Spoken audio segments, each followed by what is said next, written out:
नमस्कार, सत श्री अकाल, राम राम साहब, हमारी वणक्कम। आप सभी का ऑल्टरनेट मीडिया पे फिर से स्वागत है। मेरे साथ हैं retired major general Rajiv Narayanan sir और आज का मुद्दा ऐसा है जो सिर्फ भारत में नहीं मैं बोलूँगी पूरे विश्व में बहुत लोगों को बहुत अच्छा लगेगा क्योंकि आज हम बात करने वाले हैं यूनाइटेड नेशंस के बारे में। Sir, a very warm welcome on the show. Let's get started. Thank you so much to be back again with you, Gayatri ji. Ram Ram, जय भारत। यस, यूएन न्यूज़ में है क्योंकि उनका एक एजेंसी है, United Nations relief and works agency for Palestine refugees in the Near East, उनरवा बोलते हैं उसको। वो बहुत दबाव में है आजकल क्योंकि हमास ने उसका इस्तेमाल किया। पहले इसका बैकग्राउंड थोड़ा लेते हैं कि ये है क्या। सी, जब पैलेस्टीन मैंडेट तोड़ के यूके भाग गया था, सारे अरब देश और पैलेस्टीनियंस इकट्ठे हुए थे कि जूस को हम खत्म कर, जो वहां पे आए थे। पासा उल्टा पड़ गया, इजराइल डिफीटेड थे। अब ये रोते गए अपने मास्टर्स के पास, तो यूएन ने एस्टैब्लिश किया था 1949 में और ये अमेंड होता गया। It was suppose to be for all दोस्त कि जो वहां से रेफ्यूजीज आ गए हैं उनके लिए, फिर उसके बाद 67 के हुआ, फिर 73 हुआ। अब कहते हैं उनके डिसेंडेंट्स और उनके जो अडॉप्टेड चिल्ड्रन है उनको भी करें। पते वाली बात, ये फैला हुआ है 5 इलाकों, Jordan, Lebanon, Syria, Gaza, West Bank. क्यों? पैलेस्टीनियन रेफ्यूजीज तो केवल गाजा और वेस्ट बैंक, सीरिया में तो कभी थे ही नहीं। जॉर्डन में थे, उसका मैं बाद में बताता हूँ क्या हुआ, जूते मार के निकाले थे। लेबनान में भी थे, साउथ लेबनान में, वो भी बाद में बताता हूँ, जूते मार के निकाले। तकरीबन 6 मिलियन है टोटल इनका, तो सब तरफ फैले हुए हैं। और ये जो उनरावा है बहुत ही ज्यादा ओवर स्टाफ्ड है। अब इस निगरानी इसके ऊपर आ गई। 30,000 लोकल्स हैं। किसी देश में भी जहां यूएन एड अपना चलाता है इतने सारे लोगों को एम्प्लॉय नहीं करता। 30,000 over and above the UN staff which is there. ये सारे 30,000 लोकल्स हैं। तो बल्क गाजा में है। ओके, अभी क्या निकल के आ रहा है, ये जो उनरावा के स्टाफ थे, हमास कार्ड होल्डर निकल रहे हैं। कार्ड होल्डिंग हमास पार्टी के बंदे हैं, हमास के बंदे हैं, कार्ड होल्डिंग। और अक्टूबर 7 को जो हुआ था, पिछले अक्टूबर 7 में दैट बार्बरिक अटैक, उसमें कई सारे लोग इन्वॉल्व हैं। उनरावा के फंडेड स्कूल्स, उनके हॉस्पिटल्स, उनके जो कंपाउंड है, सब जगह इन्होंने हथियार रखे और वहां से फायर करते हैं। स्कूल से फायर करोगे, काउंटर फायर आए, बोलो हाँ यू देखो इसराइल ने स्कूल को मार दिया, हो देखो इसराइल ने हॉस्पिटल को मार दिया। फायर वहां से कौन करता है? दूसरे के ऊपर, हमास। और कौन है ये उनरावा वाले? पहले तो छुप के करते थे, अब तो फोटोज निकल के आ रहे हैं। यूएन की गाड़ी में घूम रहे हैं लड़ने के लिए, और तो और इजरायलीज के साथ लड़ने के लिए यूएन की गाड़ी में घूम रहे हैं। क्या यूएन के स्टाफ जो वहां पे थे उनको पता नहीं था?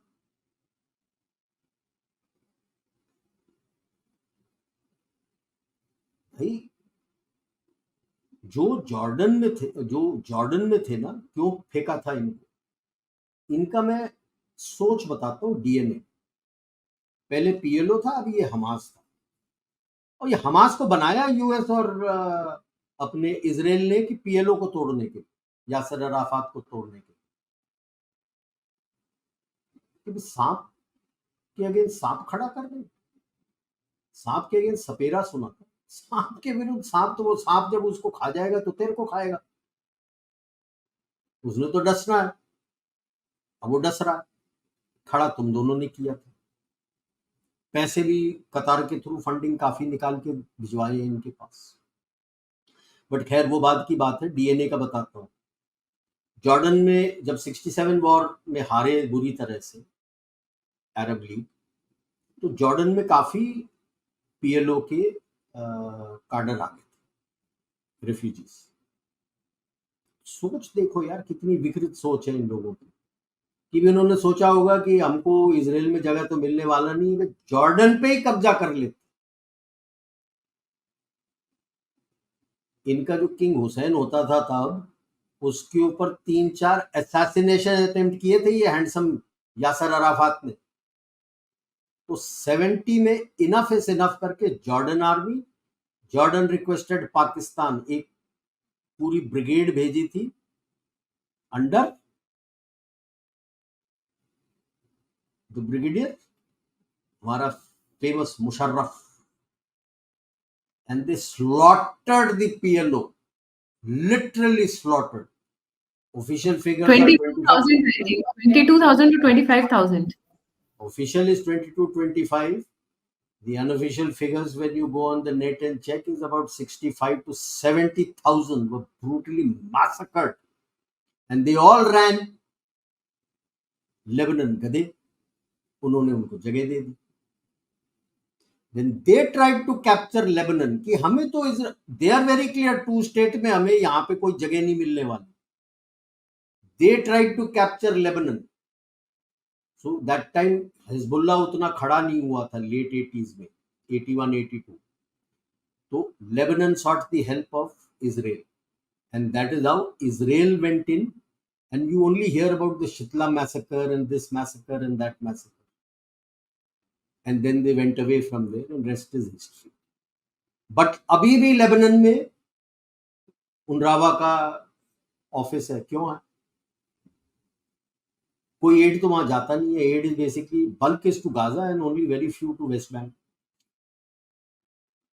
तो यूएन के फंक्शनिंग में भी बड़ा क्वेश्चन मार्क आ जाता है, क्योंकि जिस तरह से इन्होंने पूरा इस्तेमाल किया है कंपाउंड का खुले तरीके से, फोटोज आ रहे हैं कि यूएन के गाड़ियों में घूम रहे हैं, हथियारों के साथ घूम रहे हैं, इजराइल से लड़ने के लिए, उनके फोर्सेस के लड़ने के लिए यूएन के गाड़ी में बैठ के घूम रहे हैं। तो क्या यूएन स्टाफ को पता नहीं है वहां पे ये हो रहा है, या इतने पैसे दे रखे हैं उन्होंने कि वो चुप बैठे? अभी भी वो स्टाफ है वहां पे, उनके ऊपर इंक्वायरी नहीं हुई है। रो रहे हैं सब तरफ की भी फंडिंग कर दो, फंडिंग कर दो। काफी देशों ने, 10 देशों ने करीब फंडिंग बंद कर दी। तो और देखो इनकी, यानी जो वोकिज्म के बारे में हम बात करते हैं, विकृत शो नॉर्वे की, नॉर्वे का एक एमपी है जिन्होंने इसी उनरावा को नोबेल पीस प्राइज के लिए नॉमिनेट किया। एग्जैक्टली, वो मिलेगा। He is the existing vice chairman of Norway के foreign affairs committee, Asmund Okrust। ये आफ्टर ऑल दिस डिटेल्स जो खुल के निकल के आया कि उनरावा क्या कर रहा है, कि हमास के कंट्रोल में, indirectly you are saying Hamas को पीस प्राइज दो। लोगों की सोच देखो क्या हो गई है यार, कहां से सोच रहे। और यही आप देखो जिस तरह से ईयू में काफी स्ट्राइक और ये सब हुआ था अगेंस्ट इजराइल, जब इजराइल ने अटैक किया एंड सपोर्टिंग हमास, तो किस रास्ते जा रहा है ईयू? ईस्टर्न यूरोप में तो ये सब नहीं हो रहा। Whether you take Poland, Romania, Hungary, वहां तो नहीं हो रहे ये सब। वेस्टर्न यूरोप में क्यों हो रहा है? क्या सोच है? यानी ये पूरी जो यूक्रेनियन लड़ाई है, ये कंट्रीज हैं जिन्होंने सारा बंद कर दिया है, इतने सारे। ये सारा अब आप यूक्रेन की लड़ाई देख लो, एक जो डॉनबास वाले एरिया में है, they used to be a Azov battalion, openly Hitler का फ्लैग, हिटलर का स्वास्तिक, स्पेट्सनाज के फ्लैग, स्पेट्सनाज के यूनिफॉर्म लगा के हेल हिटलर करके लड़ रहे हैं, आप उनको सपोर्ट कर रहे हो। You permitted him even to come and talk in the US के कांग्रेस में एंड यूरोपियन पार्लियामेंट, यानी you supporting Nazism again, and you're supporting anti-Semitism?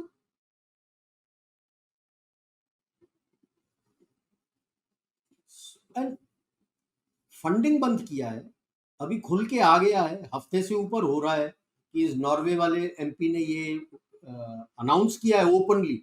जरूरी नहीं है कोई भी एमपी वहां का, कोई भी बंदा बाहर से आप नॉमिनेट कर सकते हो, अपना बना के, उनका एक फॉर्मेट होता है, आप नॉमिनेट कर सकते हो कि मैं इसको नॉमिनेट कर रहा हूं फॉर पीस प्राइज। बताने की जरूरत नहीं है, वो कभी जो नोबेल जूरी है वो कभी लिस्ट को खुला करते नहीं है कौन कौन नॉमिनेट। आपके ऊपर है, अगर आपने नॉमिनेट किया है, बताना हो तो बता सकते हो, क्यों बताया। और तब जब उनरावा के ऊपर दबाव आ रहा है कि आप तो वर्चुअली हमास हो, येट किसी भी ईयू पार्लियामेंट, ईयू कंट्रीज या यूएसए इसके अगेंस्ट कंडेमनेशन नहीं आया है। नॉर्वे के गवर्नमेंट ने अभी तक उसको सैक नहीं किया है, he still the vice chairman of foreign affairs committee. सोच क्या बता रही है। उनरावा का फंडिंग स्टॉप करना तो दिखावा है, आपने इसको जूते क्यों नहीं मारे अभी तक। तो ये सोच एक और निकल के आता है। हाँ, वो तो एटलीस्ट नहीं, मैं तो बोल रहा हूं पूरे के पूरे ही है कार्ड होल्डर। जिस तरह से सब कुछ चल रहा है, if you are not a card holder then you are accepting it कि हाँ ऐसे ही करना चाहिए। अब इसमें यूएन का प्रेस्टीज तो वैसे ही कचरा हो रखा था, और भी कचरा हो।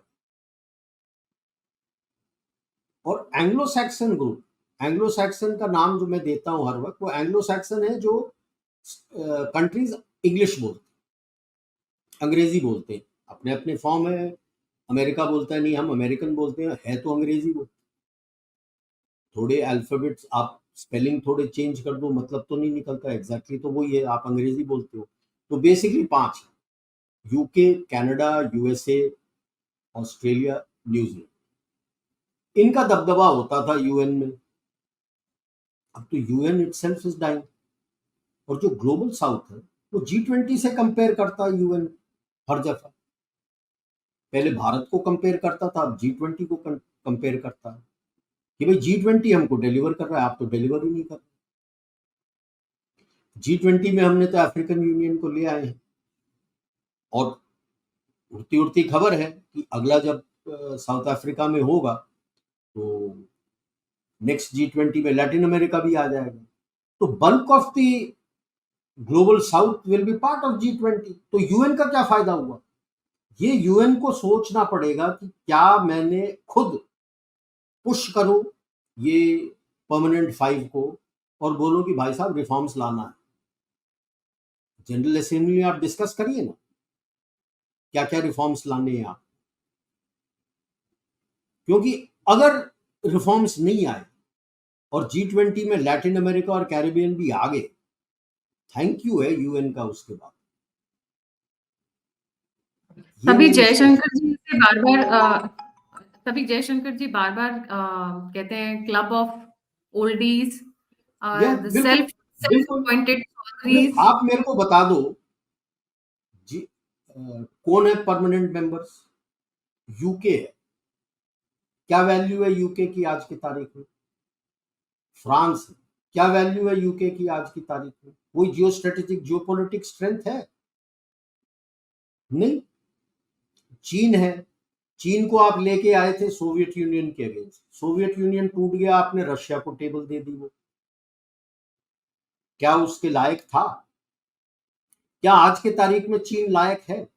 आपके जितने भी रूल्स एंड रेगुलेशंस हैं, चाहे WTO का जो भी नॉर्म है, सारा वायलेट करता है। क्यों नहीं निकाल रहे हो? जो ओरिजिनल चार्टर है उसमें पीआरसी नहीं था, आरओसी है। आज भी वही है, आरओसी। आरओसी के टेबल पे पीआरसी को बिठाया। आपकी सोच थी कि जब ये इकोनॉमिकली स्ट्रांग हो जाएगा तो PRC itself will become ROC. ROC तो हुआ नहीं, पीआरसी तो और ज्यादा पीआरसी हो गया। और आज इसके जमाने में, शी जिनपिंग के जमाने में, तो वो तो माओ से भी ज्यादा खतरा हो गया देश के लिए, संसार के लिए, देश, उसके खुद के देश के लिए भी, संसार के लिए भी। आप फिर भी रखना चाहते हो उसको? यानी जो जियोपॉलिटिकल स्टैंडिंग सब तरफ से है, अफ्रीका से कोई है नहीं। भारत को आप लाने से कतरा रहे हो, लैटिन अमेरिका से भी कोई नहीं है, तो किस तरह से बोल रहे हो कि आप एक ग्लोबल बॉडी हो? Sir, have you noticed one thing? Whether it is the deep state or it is the Crown Council or other strong organization, ये भारत से कतराते हैं। उनको डर लगता है भारत से शायद। यस, कंट्रोलिंग पावर्स नहीं है इनके पास में शायद इसलिए। कोई कंट्रोलिंग पावर नहीं है और उनको ये डर है, जिसलिए मैं बार बार कहता हूं, आपके चैनल के थ्रू भी कहा है, अभी भी कहूंगा, हमें अपना नेशनल लैंग्वेज एक रखना चाहिए, संस्कृत। एक्सेप्ट फॉर तमिल, सारे भारत के लैंग्वेज संस्कृत से निकल के आए हैं। आपके सारे शास्त्र संस्कृत में। आप आराम से काफी कुछ आज की तारीख में अप्लाई कर सकते हो और अपने आप को और बेहतर और स्ट्रांग कर सकते हो। हर चीज उसमें मिले। हम संस्कृत को भूल रहे हैं। हम लोग हम पे हंसते हैं कि संस्कृत आपका डेड लैंग्वेज है। क्यों मरने दे रहे हैं? जबकि आपके संस्कृति पूरी संस्कृत के ऊपर बेस्ड।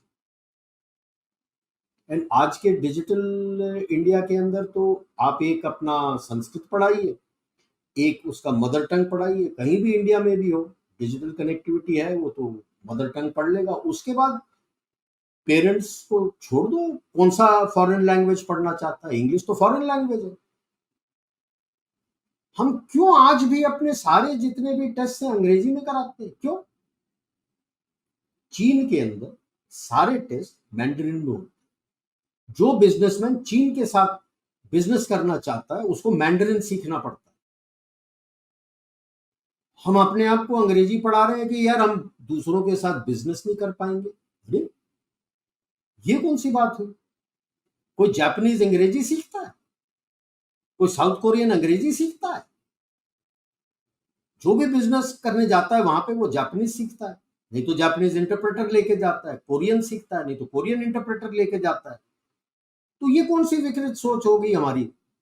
और इंडिपेंडेंस से शुरू हो गया कि नहीं नहीं नहीं नहीं, English is the connecting language of the world. घंटा connecting language of the world. Iran में तो कोई सीखता नहीं है इंग्लिश, रशिया में भी कोई सीखता नहीं है इंग्लिश। जिसको रशिया से काम करना है वो रशियन सीखता। तो उसी तरह से हम एक नेशनल लैंग्वेज ना, हिंदी नहीं, संस्कृत। संस्कृत करने से आप अपने अतीत के साथ आपका जोड़ आ जाएगा और आपके संस्कृति में आपके जो धरोहर है, आपके शास्त्र, उसको आप इफेक्टिवली आज के तारीख के लायक आप इंप्लीमेंट कर सकते हो। और उसमें साइंटिफिकली भी काफी कुछ दिया हुआ है। हमारे एंशियंट लैंग्वेज में ज्योग्राफी को क्या बोलते हैं? भूगोल। भू एंड गोल गोल, हाँ। एंड गोल। मतलब धरती गोल है, भूगोल। धरती गोल है। हमें पता था धरती गोल है। हमें हमारे ऋषि मुनियों को मालूम था कि धरती सूर्य के इर्द गिर्द घूमता है, सारे प्लैनेट्स चक्कर काटते हैं और कितने सारे यूनिवर्सेस हैं, कितने सारे आपके ये गैलेक्सी वे सारे हैं। गैलीलियो ने बोल दिया कि भाई धरती फ्लैट नहीं है, उसके तो अगेंस्ट केस हो गई थी। चर्च ने उसको जेल में डाल दिया था, वो भी 15वीं सेंचुरी में। यार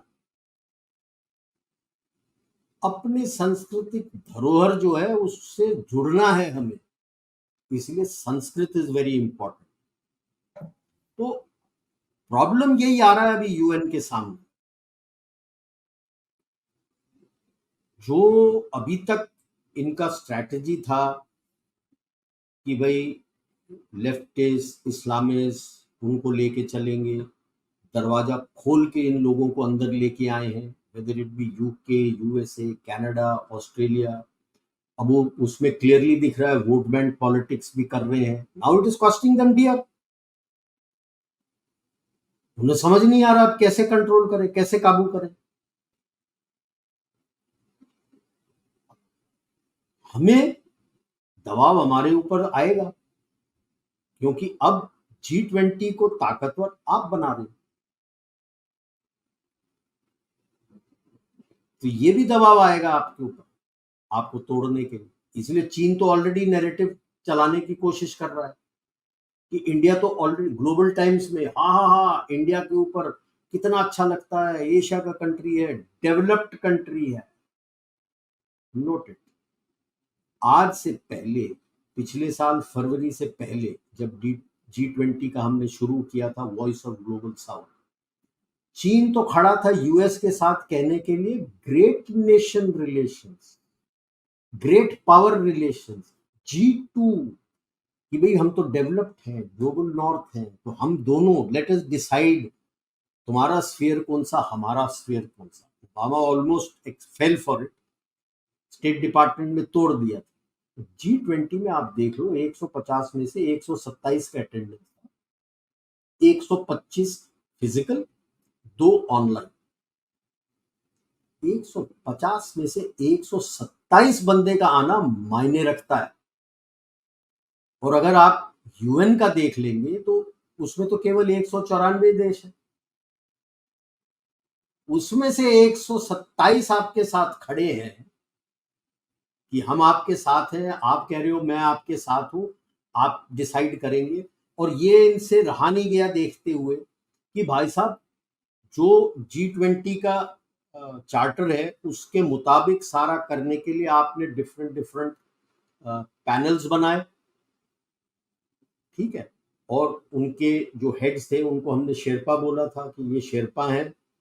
और G20 के रेप्स और ग्लोबल साउथ के रेप्स सबको बुलाया था, और खास ग्लोबल साउथ को पूछा था कि आप बताओ। एक इनिशियल वाला मैंने यहाँ महाबलीपुरम में अटेंड किया था, एजुकेशन वाला, उसमें भी उनसे पूछा था कि आप बताइए ना, ये फॉर्मेट है, ये हम करना चाहते हैं, अभी आप बताइए आपकी कमी पेशी क्या है, क्या क्या पॉइंट्स हम ऐड करें। उस पर डिस्कशन हुआ G20 के मेंबर्स और ग्लोबल साउथ के साथ, फाइनलाइज हुआ कि भाई इस पॉइंट में ये पॉइंट हम डालेंगे। That is why you find the one and only conference, global conference, where the MOU and agreement was signed on the first day, the first place, क्योंकि सब एग्रीमेंट्स हो चुके थे। G20 का क्या स्टेटमेंट होना है, क्या होना, वो पहले दिन सबने साइन किया और मीटिंग। और उसके पीछे एवरी क्वार्टर अभी इनके मीटिंग्स चलते हैं, ऑनलाइन मीटिंग्स, क्या प्रोग्रेस हो गया, क्या नहीं हुआ, कितने पैसे आने थे, क्यों नहीं आए थे। वो वर्ल्ड बैंक वाला जग्गा तो इसीलिए तो बुलाया था, वो फंडिंग कर रहा है, तो उसको पूछेंगे क्यों नहीं गया। ये दुनिया देख रही है आप क्या कर रहे हो। तो यूएन अगर चेंज नहीं करता है तो G20 आपका हो गया है। तो इसलिए आपके अंदर इंटरनल प्रॉब्लम्स लाने की जरूर कोशिश होगी आपका पत्ता काटने के लिए। मैं तो यही बोलूंगा कि भाई जो कोर्स आपने इख्तियार किया, stay the course, internal external threat से सावधान, और इस खेल को डीप ले जाओ। इस खेल को जितना डीप ले जाओगे आप, जैसे धोनी का होता है ना T20 या 50 ओवर गेम में, डीप ले जाओ। डीप ले जाओगे क्या होगे, दूसरे साइड को प्रेशर आएगा, यार ये टूट नहीं रहे, कुछ नहीं हो रहा है, फिर वो गलतियां करेंगे, फिर आप छक्के चौके मारने शुरू कर। अभी छक्के चौके मारने की कोशिश मत करना, आउट हो सकते।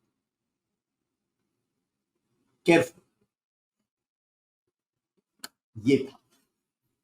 राइट। सो इसका मतलब जिस तरीके से हम यूएन से हटकर G20 की तरफ चल रहे हैं धीरे धीरे, it is going to be disturbed also, और it is a good sign also. It is G20 is more inclusive. The G20 is more inclusive because of India. इसके पहले कि आप जितने भी G20 ले लो, पिछले से पिछले साल इंडोनेशिया में भी हुआ था, क्या हुआ? हेलो हाय, वो just a tea party and discuss. ये है where you push to get results and you are pushing it again and again.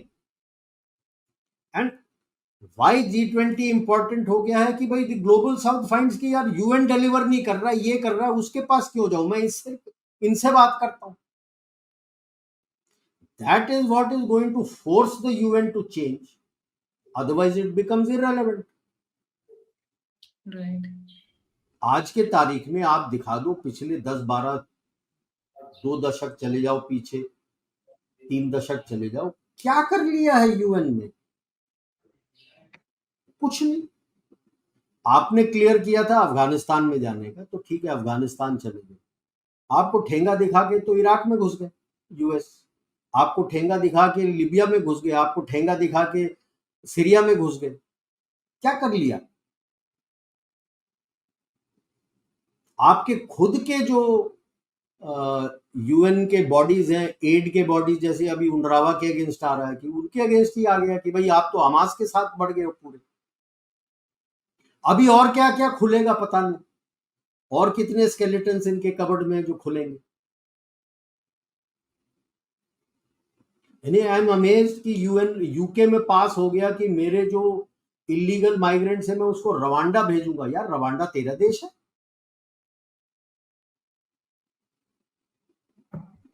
और खुश हो रहा है ऋषि मतलब सुनाक डंपिंग. खुश हो गया ऋषि सुनाक की मेरा बिल पास हो गया. हेलो, अगर आप कहते मैं जिब्राल्टर भेज रहा हूं तब भी मान लेता, या कोई ब्रिटिश इंडियन ओशन टेरिटरीज आपके जो बचे हैं आप वो कहते हैं मैं वहां भेज रहा हूं तब भी मान लेता. रवांडा, कल को अगर आपकी जहाज आ रही हो और अफ्रीकन यूनियन वाले की सनक गई और उसने उसके ऊपर मिसाइल फायर करके उड़ा दिया, क्या करोगे? क्या कर लोगे? यूएन चुपचाप है, अभी तक कमेंट नहीं मारा कि how can you decide that you will send your illegal migrants to some other country who is not even come from that country. I can agree if you say I will send the illegal migrants back to where they came from. That is okay. But to a different country, जहां से कोई आया नहीं आपके पास, a landlocked country. ये गुंडागर्दी है ना, ये सोच, विकृत सोच और गुंडागर्दी कि मैं कुछ भी कर सकता हूं. किसी जमाने में रवांडा रहा होगा आपका कॉलोनी, आज तो नहीं है ना, बट आप वही सोच रहे हो. और वही सोच भारत के अंदर तोड़ने के लिए मोदी जी कहते हैं कि अपनी मेंटल कॉलोनाइजेशन को तोड़ो. This is that mental colonisation कि भाई वो देश हमारा ही है, हम भेज देंगे. ये यानी UN, UNRWA is just a symptom. The flaw lies in UN. तो यूएन की गुंडागर्दी को आई थिंक रोकने के लिए अब धीरे धीरे जिस तरीके से यूएन की गुंडागर्दी नहीं है ना, यूएन तो बिल्कुल ही फक्कड़ बैठा हुआ है, जो आके चढ़ जाए निकल जाए उसके ऊपर से निकल जाए. उसने हाथ घुमा दिया, बोलो ये करना है, अच्छा ठीक है ये कर दूंगा, वो करना है ठीक है वो कर दूंगा. कुछ कर ही नहीं रहा. कोविड में भी देख लिया, वैक्सीन केस में भी देख लिया, जीरो अकाउंटेबिलिटी, कुछ नहीं हो रहा. और यानी I feel the peace keeping force का जो चल रहा है सिलसिला, it is more of a money making organisation. कितने अभी कॉन्गो ले लो यार, कितने दशकों से चला जा रहा है, 60s से चल रहा है कॉन्गो में. बीच में थोड़ा ठीक हुआ और फिर शुरू हो गया 60s से. You mean as a UN you can't take a call and finish it off? ये कवर होता है लूटने के लिए. इनके भी वो पिक्चर भी बने थे ना, एक ब्लड डायमंड्स. वैसे ही हमारे यहाँ पे भी आई थी आई थिंक खेमो, some खेमो ब्लड डायमंड्स की type. I think he was an actor in that one. All this is this only. तो Right. So let's see. At least some people have started like forward. हम जो करते हैं आयुर्वेद में जो हमारा होता है या होम्योपैथी लेते हैं, यूनानी ले लो या साउथ के सिद्धा मेडिसिन ले लो, you go for the cause. Medicine देते हो इमीडिएट आपका मतलब सिम्टम्स को ठीक करते हुए, बट कॉज पता करके आप कॉज को टारगेट करते हो, इसलिए थोड़ा लंबा चलता है ट्रीटमेंट कि आगे चल के आपको प्रॉब्लम नहीं हो। वेस्ट का जो एलोपैथी है वो केवल सिम्टम ट्रीट, कॉज पे जाने की एलोपैथी में वो सिखलाई नहीं है, कॉज पकड़ के। तो हम जी आयुर्वेद कर रहे हैं कि symptom is the UN and cause cause symptom is the unrawa, cause is the failure of UN। तो हम एक ऑल्टरनेट खड़ा करे हैं कि वो नहीं है तो ये अवेलेबल है कि जो ग्लोबल बॉडी है, बॉडी उसको ठीक करने के लिए G20 खड़ा हो रहा है। दिस इज आवर जी आयुर्वेदिक ट्रीटमेंट, ओरिएंटल जी ट्रीटमेंट। जी यूएन का आयुर्वेदिक ट्रीटमेंट। जी thank you so much sir for joining. जाने से पहले सभी व्यूअर्स से रिक्वेस्ट है, please don't forget to like, subscribe and share the alternate media. अगर आप कंट्रीब्यूट करना चाहते हैं, फीडबैक देना चाहते हैं, मुझसे जुड़ना चाहते हैं, सभी लिंक्स डिस्क्रिप्शन बॉक्स में। इसी के साथ जय हिंद, जय श्री राम, हर हर महादेव।